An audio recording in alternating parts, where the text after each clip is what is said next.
Alustame, mis meist saab uue hooajaga ja seekord pühendame kõik saated kriisikindluse teemale. Räägime sellest 360 kraadi nii makrotasandilt kui mikrotasandilt ja meie esimene külaline on Välisministeeriumi kantsler Jonatan Vseviov, kellega siis vaatamegi sellist nagu üldpilti sellest, kus Eesti üldse maailmas praegu asub ja kuidas tema tajub seda kriisikindlust. Selleks, et sul oleks lihtsam seda kuulata, me otsustasime minna ka Jonataniga sina peale.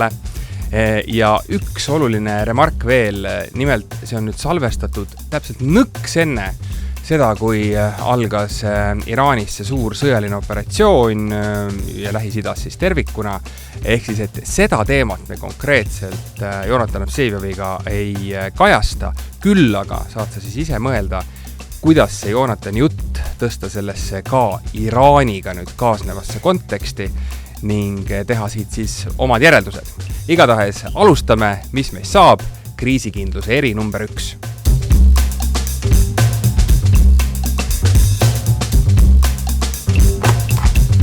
Mul on kindel veendumus, et meie püsima jäämiseks peame me jooksma.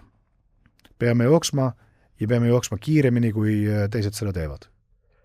Kui me ise muutume lodevaks, rahulolevaks, ütleme, et mingi kastikene on nüüd saanud linnukese, võime lükata jala sirgu, mitte enam sellega tegeleda, siis märkamatult jääme me arengutest maha. See kehtib minu valdkonnas näiteks julgeolekus. Ma mäletan omal ajal Kaitseministeeriumi päevil, ma rääkisin seda kogu aeg, et ei ole olemas olukorda, kus me saame Eesti riigikaitse sellisesse seisu, et me võime teha sinna kastikesse linnukese ja öelda kõik, et nüüd on tehtud, nüüd tegeleme muude asjadega. Ei ole, see vajab pidevat hoolt, see on nagu aia pidamine. Välispoliitiline riigi rahvusvaheline seisund samamoodi, meie narratiiv samamoodi, ka tegelikult see sama tehnoloogia kasutamine ühiskonnas samamoodi, ega teised ju ei seisa. Teised liiguvad ka. Ja kui suured hakkavad jooksma, no nende samm on pikem kui meie samm. Nii et mingisugust rahulolu ja lodevust ei tohiks meisse kunagi tekkida. Teisest küljest peab olema hoolikas, et see minu poolt just räägitu ei muutuks niisuguseks iseennast täideviivaks halvaks ennustuseks, kus me tõmbume lõpuks kas siis hirmust või lootusetuse tundest paralüüsi ja ütleme, et midagi ei annagi teha ja see on läinud ja enam ei kordu ja me ei suuda. No me peaksime ka oma enda loost ammutama tegelikult kogu aeg ka enesekindlust. Et kui see riik oli võimeline saama siit 10. jooksul välja kõigepealt Vene okupandid, siis okupeerivad väed, siis ehitame ülesse terve riigi aparaadi, nullist tegelikult majanduse ja selle aja jooksul saama Euroopa Liitu ja NATOsse, 10. jooksul. See sama riik, meie riik, kaugelt viletsamast kohast alustades kui täna. Sest kuidas saame me täna endale seada mingeid väiksemaid, vähem ambitsioonikaid eesmärke? Või miks me arvame, et me nüüd enam ei saa? Kes meid takistab? Teinekord me ise takistame ennast. Selle sama tundega, et ei tea, kas õnnestub, ei tea, kas maksab, mis nüüd meie oleme ju väikesed, ärme meie siin nüüd midagi niimoodi või teistmoodi. Ja mis siis juhtus nüüd Eestis ikkagi? Et me olemegi natuke paralüseeritud? Ma arvan, tegelikult me ei ole paralüseeritud. Me oleme natukene võib-olla, no kohati on seda niisugust, ma ei taha öelda enese edust joobnumist, aga niisugust rahulolu siiski tekkinud. Enam seda ei ole. Nüüd on pigem ühiskonnas tajuda üleüldist rahulolematust ja siin tuleb jälgida pigem, et see pendel ei läheks teise serva. See rahulolematus tuleb kanaliseerida kuidagi konstruktiivselt edasi liikumisse, mitte lihtsalt niisugusse, ütleme, jauramisse, et midagi ei õnnestu ja kõik on halvasti. Diagnoosi panemine peaks olema ravi esimene etapp, ei saa diagnoosi panemisega piirduda, et on halvasti. No selge, mis teeme siis. Aga näiteks välispoliitikas ma mäletan küll perioodi, kui me olime saanud NATOsse Euroopa Liitu. Mina olin siis noor diplomaat, olin Välisministeeriumisse tööle, siis ka meie koridorides levis niisugune mõtteviis, isegi inimesed, ma mäletan, kes selle otse välja ütlesid, et nüüd me ei pea enam pingutama. Nüüd me saime sisse, nüüd tuleb istuda vagusi vaikselt, mitte eriti teha lärmi, tuleb muutuda vanaks liikmesriigiks. No seda on võimalik saavutada ajaga lihtsalt seal olles. Mulle tundus see vale toona, tagantjärele mulle tundub ta on konsensus Eestis, et niisugust ajaloo lõppu siiski 2004. aastal ei tekkinud. 2008, kui oli Gruusia sõda, siis viidi Kaitseministeeriumis ja Välisministeeriumi, Siseministeeriumi teiste osalusel läbi üks niisugune analüüs, et milliseid järeldusi me sellest sõjast võiksime teha, laiemaid strateegilisi, aga võib-olla ka tehnilisi. Selleks hetkeks oli vähemalt Eesti ametkonda jõudnud kohal arusaamine, et ka meie julgeolekus, heidutuses, kaitses, vaatamata NATO Euroopa Liidu liikmesusele, on tohutu tööpõld veel ees. Tohutu tööpõld, need samad plaanid, liitlaste kohalolekud, kogu see müriaad teemadest, millega tänaseks me oleme juba harjunud kui uue normaalsusega. Aga teatav rahulolu kindlasti tekkis, et nüüd oleme sees. Mingi hetk vist tundus ka see, et me oleme selgelt Baltikumi tiiger kõikides küsimustes, seesama tehnoloogia kasutamine on hea näide, me jäimegi oma vana juttu kordama, unustades, et paigale jäämine tähendab tegelikult tagasiminekut. Nii et nüüd minu jaoks või minu arvates on põhiküsimus, kuidas see väga kasulik rahulolematus, mis ühiskond on tekkinud, kanaliseerida konstruktiivsesse vakku. Sellisesse vakku, kus tegelikult tulevad ideed, tuleb niisugune nälg ja sihitud aktiivsus. Aga paistab siis, et võiks tekkida või? Ma arvan, et kui varianti ei ole, peab uskuma, et tekib, selle eneseusku peame me endal ise omama ja kui ei oma, tuleb tekitada. Aga see tekib iseenesest või seda tuleb ikkagi aidata tekitada? Keegi alati tekitab, midagi ei tule iseenesest. Aga see keegi on nüüd, et tal on ülesanne ja palk jookseb ka selle eest, et ta seda tekitab? Või lihtsalt keegi altruistlikult tekitab, ma ei tea, siin samas kurikotkas või mis iganes? Hea ütelus, mida ma kordan, mis ei ole minu välja mõeldud, ma ei julge tsiteerides, ma ei tea, kelle tegelikult see kuulub, on minu üks olulisemaid ka niisugusi tõdemusi juhtimise vallast, tähendab, töö läheb sinna, kus on tegija. Eriti väikeses paindlikus ühiskonnas nagu Eesti ei ole mõtet jääda kinni kastikeste joonistamisesse kuhugi struktuuri või organogrammi. Et võtame tööle nüüd niisuguse elu edasi viiva ametimehe ja siis ootame, et tema viib elu edasi. Et see ikka enamasti nii ei ole. Enamasti meie tugevus väikse riigina seisnebki selles, et me oleme paindlikud. Ja kui kuskil on sähvatus, idee, tegutsemistahe, suutlikkus teised kaasa tuua, siis sinna see tööga läheb. Kas ta on siis avalikus sektoris, erasektorist või hoopis kusagilt kolmandast sektorist on tegelikult vähe oluline. Me oleme minu arvates korduvalt näidanud, et need sektorite vahelised piirid, nad tegelikult Eestis nii rangelt ei kehti. Me kõik tunneme üksteist. Küsimus on loomulikult selles, et kas see koht, kus see sähvatus tuleb, kas see isik või inimeste grupp, kas nad suudavad ka ülejäänud ühiskonna kaasa tuua. Sest teine oluline mõte, mida mulle meeldib tsiteerida, jällegi julgemata ütelda autorit, on järgmine, see seondub või käsitleb ka juhtimises olulist küsimust, et millele inimesed siis järgnevad.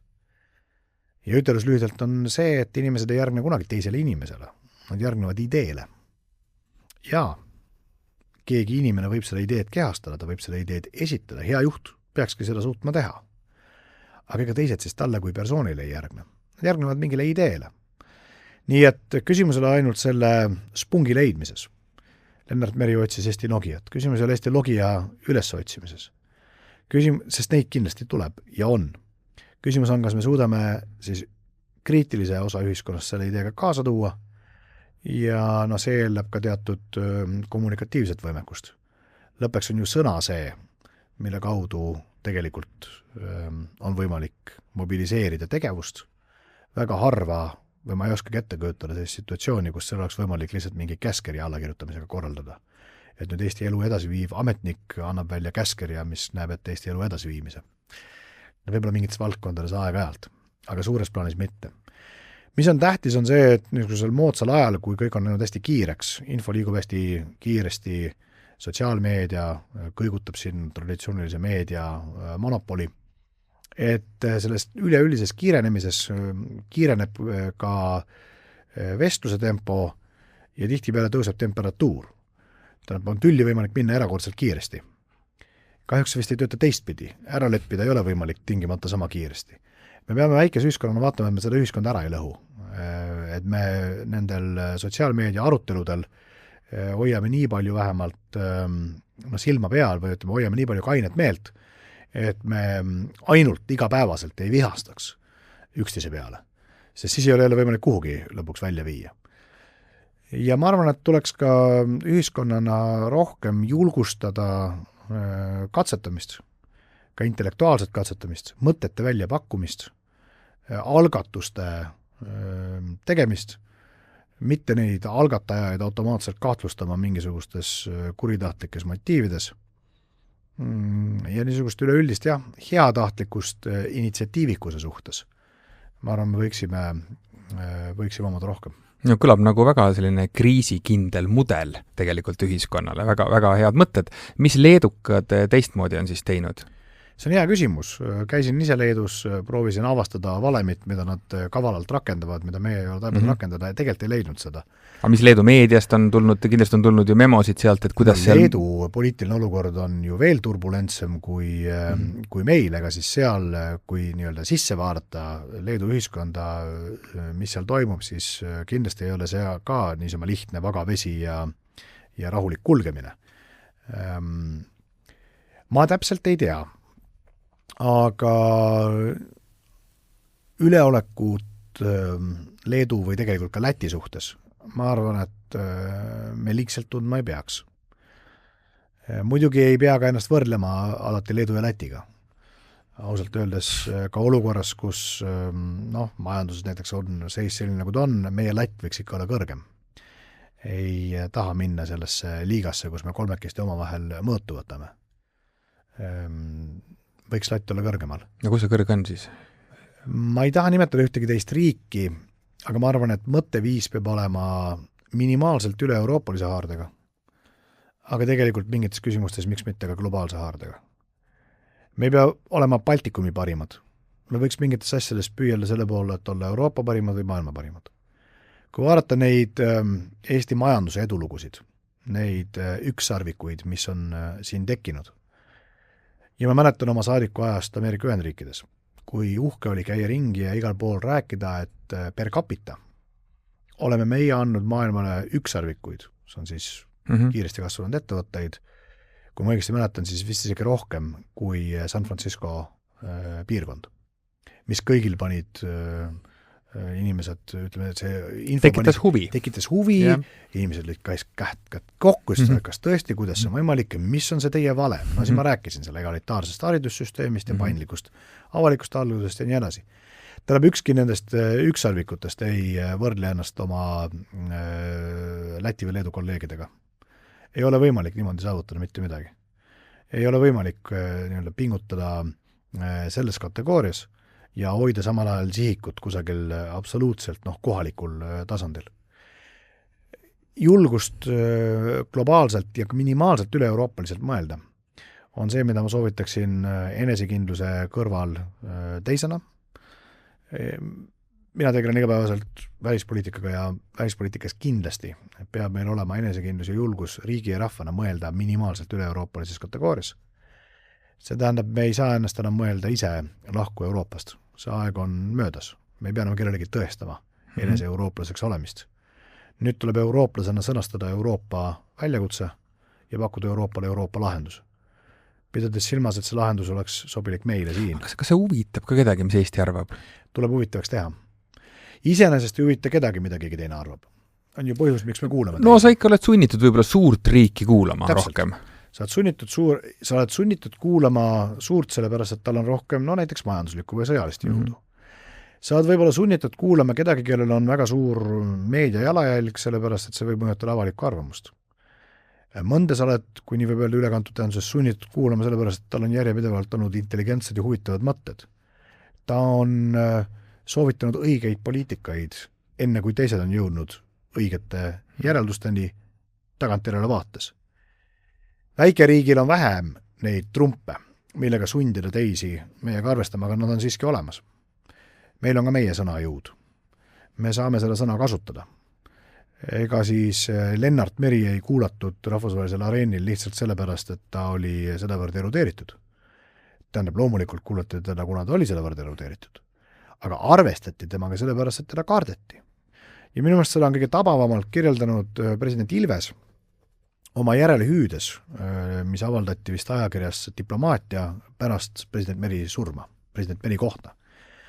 Ma täpselt tsitaati jällegi ei mäleta, kuid umbes selgitas ta seda nõnda, et need inimesed, kellega Meri kohtus, enamasti olid mingisugused ametiisikud, võib-olla isegi poliitikud, ministrid, nad kartsid Meri sellepärast, et oli oht, et kui nad ei arvesta Meri mõtetega, siis läheb ta mõnele konverentsile või muule suuremale üritusele ja peab kõne, mis on intellektuaalselt sedavõrd palju üle kõigest sellest, mida ollakse üldiselt harjunud või võimelised esitama, ja on oht, et ta keerab selle intellektuaalse võimekuse nende konkreetsete inimeste vastu. Nii et temaga tänu sellele arvestati, sest teda kardeti, mitte selle sõna halvas tähenduses tingimata. Väikeriigil on võimalus mõjutada suuri arenguid. Island tunnustas meid esimesena 91. aastal. Mitte sellepärast, et ta oleks olnud vooruslikum või kuidagi meiega lähemalt seotud kui muud maailma riigid. Väikeriik suudab teinekord teha asju kiiremini. Nagu selles muinasjutus, kus laps oli see, kes esimesena ütles, et keisril on alasti. Mitte sellepärast, et ta seda paremini nägi, vaid ta tundis end olevat vähem käsist jalust seotud mingite praktiliste, geostrateegiliste majanduslike kaalutlustega.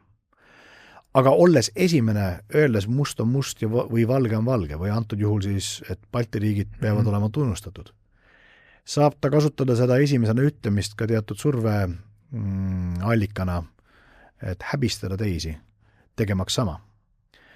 Nii et võrreldes suure riigiga ma arvan, et väikeriigil on diplomaatia ja targa diplomaatia roll tegelikult kaalukam, olulisemgi. Meil palju peale sõnade, palju peale niisuguse kognitiivse, intellektuaalse, millega mõjutada teisi meiega arvestama, ei ole. Ja ühe asja ma tahan veel öelda selle lõppu, meil ei tohi meelest ära minna, et me vastutame selle eest ise ja ainult ise. Kuskil ei ole keegi teine kohustatud meie julgeoleku eest hea seisma. Ei ole keegi teine kusagil süüdi, kui meid on ära unustatud. Või meie elulised huvid on maha müüdud. Jaa, me võime teisi selles kõiges süüdistada. Ja teinekord peamegi seda tegema, avalikult, aastaid hiljem, võib-olla ajalooõpikutes. Aga tegelikult vastutust selle eest, et meid ei unustataks, et meie huvidega arvestataks, kanname ainult meie ise. Ja targa välispoliitika, targa diplomaatia võti ongi selles, või küsimus ongi eelkõige selles, et leida see võti, kuidas panna teised endaga arvestama. Sest lihtsalt, ütleme, heast südamest või altruismist, armastusest kama suitsupääsukese või rukkililla vastu ei ole maailmas just eriti palju neid, kes tahaksid meie eksistentsiaalset julgeoleku huvi järgida või eriti, kui on tarvis veel mingeid omapoolseid ohvreid tuua, siis selle eest seisma.